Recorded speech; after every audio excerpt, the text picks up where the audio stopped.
Thank you to everyone who decided to come out and hang out with us on Easter Sunday. I know you have many choices in this virtual world that we live in, and we're so delighted that you chose to be with us today. We begin a new month and turn our attention slightly to pay attention even more to that divinity, that radiance that already lives as us. Not because we're all that special, but because we allow the divine to express itself in, as, and through us. And the more we allow this divine expression to shine through our lives, the more joyous our experience of life can become, regardless of conditions or circumstances. This is not a teaching that's unique to us, but actually is found at the core of most of the philosophies, belief systems, and religions of the world, especially in the mystical aspect. Now, today, in traditional Christian churches, Easter Sunday is a day of celebration for the resurrection of the Christ. And this idea has become embedded in the collective unconscious and has become part of the common hour or default thinking in most of the Western world. This topic is always a little problematic in New Thought centers like ours because we don't believe that we need to be redeemed for anything. And we don't need that we need somebody else to do anything else to redeem us. We're already there. We've already been given immortality right here and right now and later. So it's always a little bit of a dodgy topic, a dodgy Sunday to be a New Thought center and to speak at a New Thought center, because nobody has to save us. We're already saved. Nobody has to rise from the dead because immortality is part of who we already are. Anyway, now that I've gotten that out of the way, Dr. Holmes wrote it this way in the Science of Mind text on page 335, paragraph 3. The mystics have taught the ultimate salvation of all people and the immortality of every soul. Indeed, they have taught, and here he switches to caps like he's yelling. Here they have taught that immortality is here and now if we would but awake to this fact. He continues with a verse from the Christian New Testament attributed to John of Patmos. Beloved, now we are the sons of God. Since each soul is some part of the whole, it is impossible that any soul can be lost. Holmes interpreted this verse and the surrounding ones from 1 John 3 in pages 502 to 504 in the textbook. I'll only read a little bit of it, but you can look it up yourself and read it all if you'd like. The world does not know the Son of God. Spiritual things must be spiritually discerned. God's love is complete in us, in that we are its sons. I prefer the more gender neutral, we are its emanations. We are the emanations of freedom and not of bondage. He goes on, Holmes goes on, now, not in the hereafter, but in the now, are we just what we are and what we must be because of our true natures. The birth of the soul into the light of spirit is an awakening to the realization that God has been with us all the time. Today is the day of complete salvation, not tomorrow or the day after, but now. And it's nothing that anybody does for us. It's already been given, it's already part of us. We just have to awaken to it and live in that light.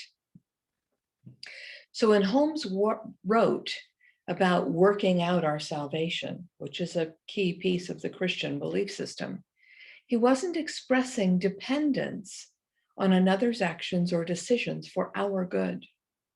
He wrote in the Science of Mind, page 383 and 384, and once again, I won't read the whole thing. Understanding alone constitutes true salvation, either here or hereafter. We need fear nothing in the universe. We need not be afraid of God. We may be certain that all will arrive at the final goal and no one will be missing. Everyone is already an incarnation of God. The soul can no more be lost than God could be lost. We believe in God, and that is good. We believe in God, and that it is good. What more can life demand of us than that we do the best that we can and we try to improve? If we have done this, we have done well, and all will be right with our souls, both here and hereafter. This leaves us free to work out our own salvation, not with fear or even with trembling, but with peace and with quiet confidence. This sounds like we have to do something different to be saved, but that isn't what he's saying. What he's saying is that gift has already been given. We are already immortal beings. We get to work out how we wish to live. We get to work out what sort of life experience we want to have and how we wish, how we choose to engage with others. The controller or the governor on the system is really simple. It's the impersonal, impartial law of cause and effect. What we think, how we act, how we talk, how we engage with others gets returned to us. It's automatic, and it works every single time. Consider it a course correction or an attitude adjustment.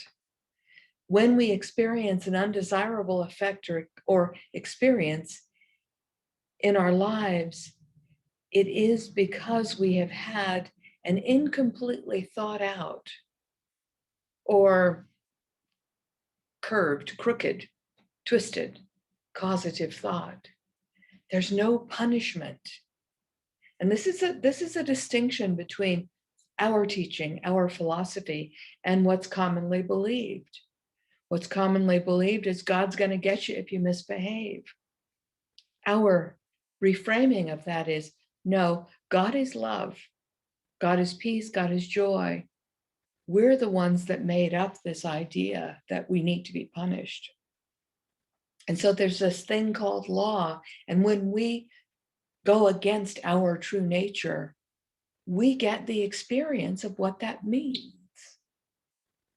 And it's not a punishing God, it's us making our own correction. This is a thought that shows up again and again and again, and it's automatic. It works every time, without fail, no matter what. And sometimes I go, really, I did that. Unbelievable. Because it doesn't ever cease to work.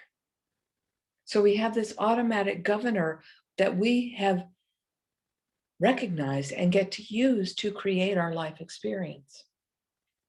Anyway, enough about law. So Reverend Nita at Unity of Peace wrote an Easter letter to her congregants, the people who attend Unity of Peace, either in person when it existed in person or online when it existed online. They've gone dark for the moment and they're trying to decide how to recreate themselves. But she wrote a piece for them in their newsletter this week that I thought was magnificent. And she gives us a new way to view this high holy weekend in the Christian tradition. And so I want to use parts of it because I think they were stunning. She starts with this quote from Charles Fillmore from a book called Keep the True Lent. The quote, the 3 days Jesus was in the tomb represent the 3 steps to overcoming error. First, non-resistance. Second, taking on divine activity. And third, the assimilation and fulfillment of the divine will. If she posts the link on their website, I'll put the link in the newsletter. If they don't, and you want to see it, send a note to the office and I'll be glad to send it to you. But she provided insight into these 3 steps. And this is where I want to draw our attention, because it's in noticing these 3 steps that we release our radiance. The first step is non-resistance. The first step is to stop fighting and hating whatever this unacceptable thing is. We have to release our anger, our hatred, our shame, our guilt, our feelings of lack and limitation, any thought of being less than or inadequate. Whatever it is that we hold in our consciousness that separates us from knowing oneness in us, as us, with all, has to be released. When we release that, we connect. When we resist it, we give power to that which we don't want. The New Thought teachings give us a great big toolbox, and we must be willing to use every single tool in that box. Some of these tools, affirmations and denials, parts of spiritual mind treatment itself, study, contemplation, meditation, all of the ways that bring us back from our separated selves back into the unity of oneness that is our true self. The next step, which would be Saturday, which would be yesterday, is to come to understand what is ours to do to bring ourselves into alignment with this truth. How do we know this? We listen within. We turn within. We pay attention to our inner life. We meditate, we study, we declare our willingness to engage. We put aside all preconceived ideas of how things ought to be, how other people should behave, what's right. We get rid of right, and we come into alignment with truth. We say in ourselves, let there be light in me. Let me know what's mine to do, what's mine to know, what's mine to hear, what's mine to see. What is mine to do in acting? We become present with the spirit within us, and we listen. Listening could take any number of forms. Reading a book, hearing a talk, finding a quote in a movie, simply hearing some old familiar words in a new way. When we're open and receptive, we can hear. When we hear, we can know. And in this case, patience is a very good thing, because we have to be willing to be patient enough with ourselves to see with fresh eyes, to see the areas of our lives where we have previously only been able to see through the lens of limitation. And then lastly, today, Sunday, the resurrection day, we have to be willing to put into action the wisdom that has been revealed to us. We choose, through wise use of the power of will, to follow through in the outer world on things that we have learned within. We are willing to actually do those things that change our lives. We change our minds and then change our actions to suit our new understanding. Maybe we update a resume. Maybe we learn a new skill. Maybe we pick up the phone and call a family member with whom we have been on the outs. Yes, it's difficult. Yes, it's very awkward. We pause, we breathe, we admit to ourselves that change isn't necessarily easy, and we do it anyway. This is showing up as the divine in us, as us in our lives. We place one foot in front of the other, and we put the truth that we know into action. We put the truth that we know. How much truth are you willing to admit to yourself that you know? This is actually a huge question because it's so easy to pass it off and say, well, somebody else needs to tell me because I can't be responsible to know the truth for myself. This is our roadmap for releasing our radiance and expressing that Christ consciousness that already lives through each and every one of us. We become aware of it, of the Christ consciousness, when we quit fighting with what is, with things we would rather be different than they are. We become quiet and attentive and pay attention to our inner knowing, pay attention to that information that always comes to us in this holy moment of now. And then we put the wisdom to work in our lives, sharing it with all those, even ourselves, but everyone with whom we interact. So I want to close with an India Ari song that I love, and some of you will know it. I'm sure David will do it sometime in the near future. I am light. I am not the things my family did. I am not the voices in my head. I am not the pieces of brokenness inside. I am light. I am not the mistakes I have made, nor anything that has caused me pain.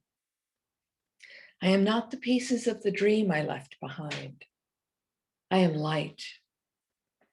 I am not the color of my eyes. I'm not the skin on my outside. I'm not my age. I'm not my race. My soul inside is all light. I am divinity defined. I am God on the inside. I am a star, a piece of it all. I am light. And she isn't special either. She's just speaking the words for each and every one of us as we become aware, continuously more aware of our divinity, and we show up as that in the world. And then I have a little short piece from Ernest Holmes from a little book called Your Invisible Power. If you can put aside your fear, doubt, and hurt, which is but an expression of your isolation, if you can put aside all negation and turn to the divine me alone, you shall be made free. Be still and know that I am God, your true self. Be still and know that I am the life principle in each one of us. Be still and know that I am the truth, dispelling all error, all mistake, all false thinking. I am power, neutralizing all weakness. I am abundance, swallowing all lack. I am your real self. So what does it mean to you to recognize your real self and live as that and show up as that again and again and again and consistently refocus and recenter and return to that awareness of the divine as you? Because it's when we do that that we bless ourselves and we bless us and bless everyone else at the same time. Thank you very much. So I want to roll into the prayer. And I want to remember this divine light, this divine love, this divine peace and joy and harmony that lives as me, that lives as each beloved, and that each one already is that immortal self in form. Each one already is as much of that divine presence as they can comprehend. And each one has the opportunity in every moment to align more fully with that whole and holy truth that is their absolute being. So I see this radiant light at the core of my being and at the core of everyone's being, because I know God has already given the gift, and each one already is that emanation of their divine selves. And we just peel off the layers that get in the way of that expression. So I celebrate this opportunity to remember and know this truth, and I bless each one who walks this path with me in becoming more and more and more of their own whole and holy presence. In great delight and joy, I relax into this, knowing that it is not hard, but in fact is quite easy. And I let it be, and so it is.